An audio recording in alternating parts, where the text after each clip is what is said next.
the sin in the heart has matured and has given birth to sinful acts. And then, of course, follows step number 4.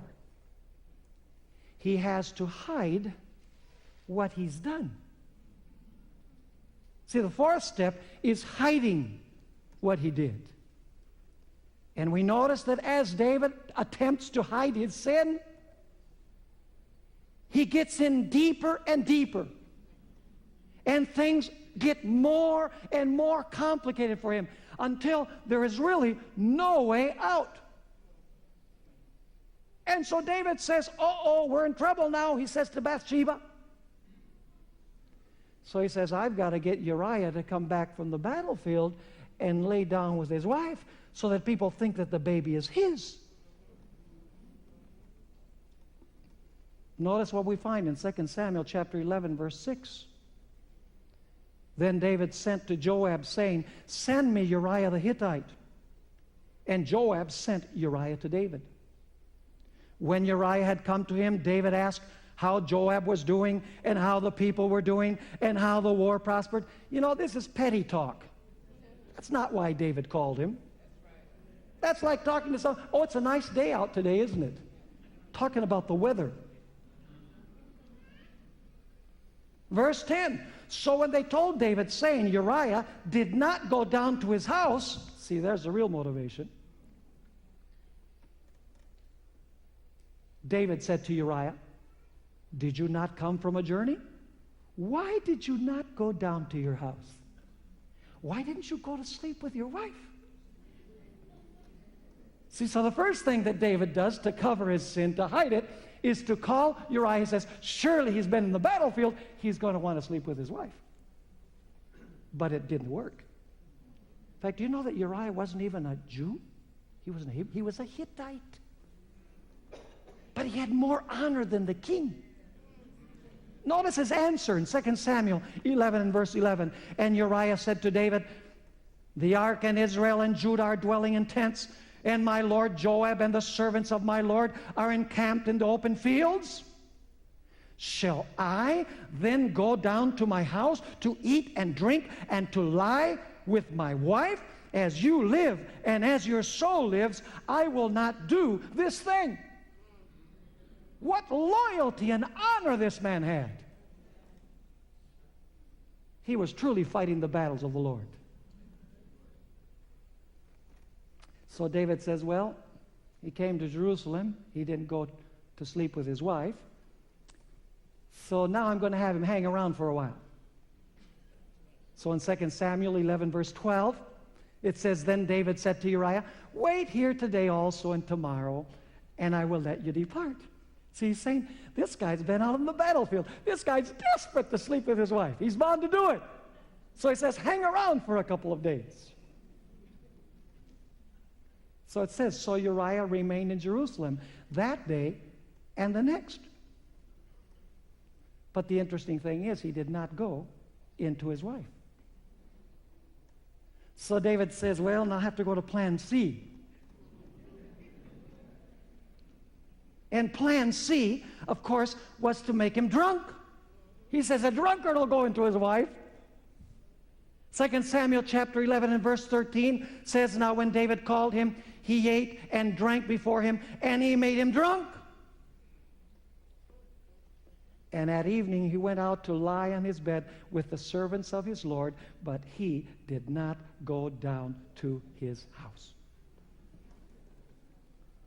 See how David is trying to cover up his sin by every method imaginable? That's what happens when you sin. You have to try and hide what you've done. That's step number 4. So David says, I have to go to plan D. And this is the most terrible one of all. 2 Samuel 11, verses 14 and 15 says, in the morning it happened that David wrote a letter to Joab, sent it by the hand of Uriah. Uriah didn't know that he was carrying in his hand his own death sentence. And he wrote in the letter saying, set Uriah in the forefront of the hottest battle and retreat from him, that he may be struck down and die. What a horrendous sin against someone that was absolutely loyal. He was willing to give his life for David and for God's people, and he wasn't even a Hebrew. And so he goes out to battle, and Joab does as he was told. In the heat of the battle, Israel retreats, and Uriah is killed. The amazing thing is the reaction of David when he was told that Uriah was dead. Unbelievable. 2 Samuel 11, verse 25. Then David said to the messenger, "Thus you shall say to Joab, do not let this thing displease you. For the sword devours one as well as another." Ho-hum. Does sin blind? He says, strengthen your attack against the city and overthrow it. So, encourage him. By the way, do you know that all sin follows this same process? These same 4 steps? You remember the case of Achan? The story is found in Joshua 7, 20 and 21. It says there, and Achan answered Joshua and said, "Indeed, I have sinned against the Lord God of Israel, and this is what I have done." Now notice, when I saw among the spoils a beautiful Babylonian garment, 200 shekels of silver, and a wedge of gold weighing 50 shekels, I coveted them and took them, and they are there hidden in the earth in the midst of my tent. Do you notice the 4 concepts? I saw, I coveted, I took, and I hid. It was the same sin of Eve. You see, you have to nip this in the bud at step number 1. Or else it will become covetousness, and covetousness will give birth to sin, to sinful acts. Genesis 3, verse 6. It says, so when the woman saw that the tree was good for food, notice, she saw that the tree was good for food, that it was pleasant to the eyes, and a tree desirable, that's the same word that's translated to be coveted in the Old Testament, desirable to make one wise, she took of its fruit and ate. She also gave to her husband. And then a little while later, they're hiding. Do you know that when David broke the commandment, thou shalt not covet, he was actually breaking all of the 10 commandments? He dishonored his heavenly father and his earthly parents. He killed. He committed adultery. He stole that which did not belong to him. And he used deception to try and hide what he had done. And by the way, what he did is related also to the first table of the law, because the Apostle Paul says in Colossians chapter 3 and verse 5 that covetousness is idolatry. So he broke every principle of God's law. And of course, the story continues saying that God was not pleased with what had happened. In fact, notice 2 Samuel 11, 26 and 27, it says, when the wife of Uriah heard that Uriah, her husband, was dead, she mourned for her husband. And when her mourning was over, notice, to add insult to injury, David sent and brought her to his house, and she became his wife and bore him a son. But the thing that David had done displeased the Lord. You know that verse that says, he who covers his sins will not prosper?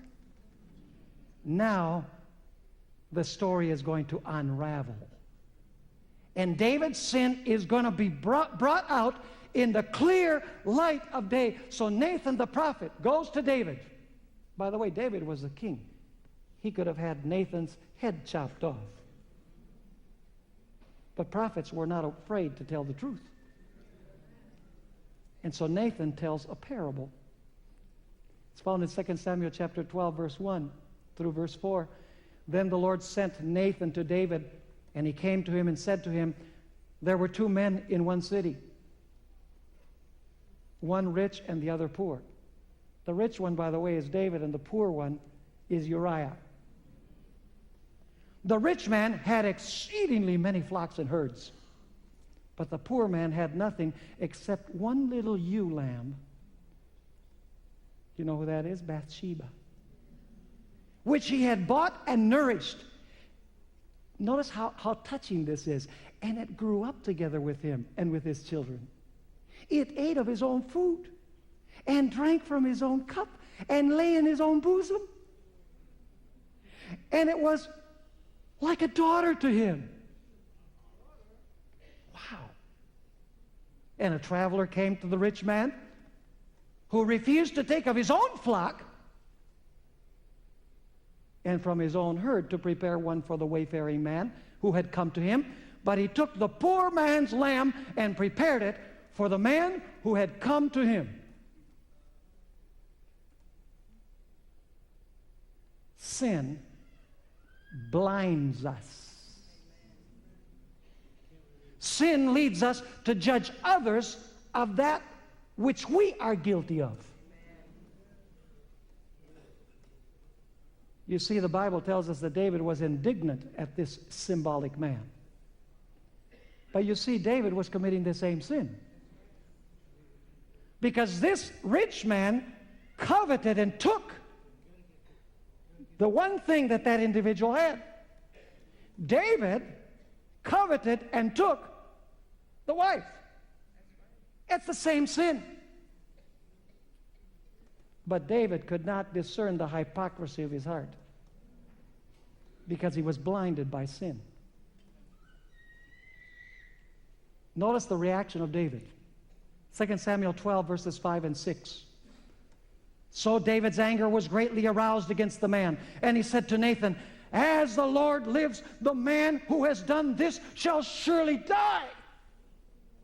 He's pronouncing his own death sentence, but he doesn't know it. "And he shall restore fourfold for the lamb, because he did this thing, and because he had no what? Because he had no pity." Sin blind. Covetousness makes you blind. I was mentioning before that as Adventists we usually see sin as wrong acts. The reason why is because, we read 1 John 3:4 where it says, "Whoever commits sin transgresses also the law, for sin is transgression of the law." So we think that sin is just breaking a list of rules.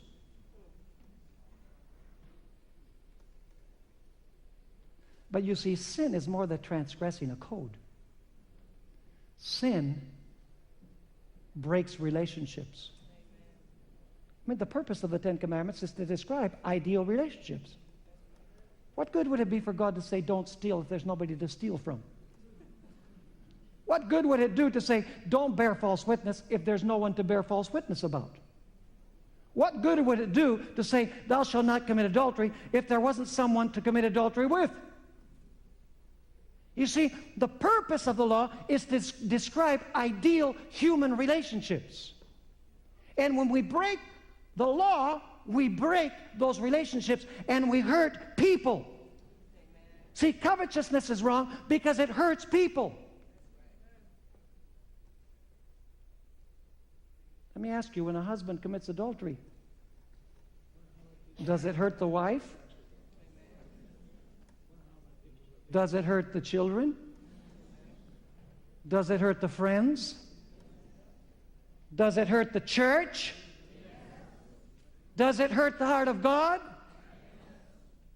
So you see, it's not only breaking a rule. By breaking the rule, we hurt people. In fact, Romans 13, verses 8 through 10, where the Apostle Paul says, "Owe no one anything except to love one another, for he who loves one another has fulfilled the law." For the commandments, and he quotes them, "You shall not commit adultery, you shall not murder, you shall not steal, you shall not bear false witness, you shall not covet." And if there is any other commandment, all are summed up in this saying, namely, "You shall love your neighbor as yourself." Love does no harm to a neighbor. Therefore, love is the fulfillment of the law.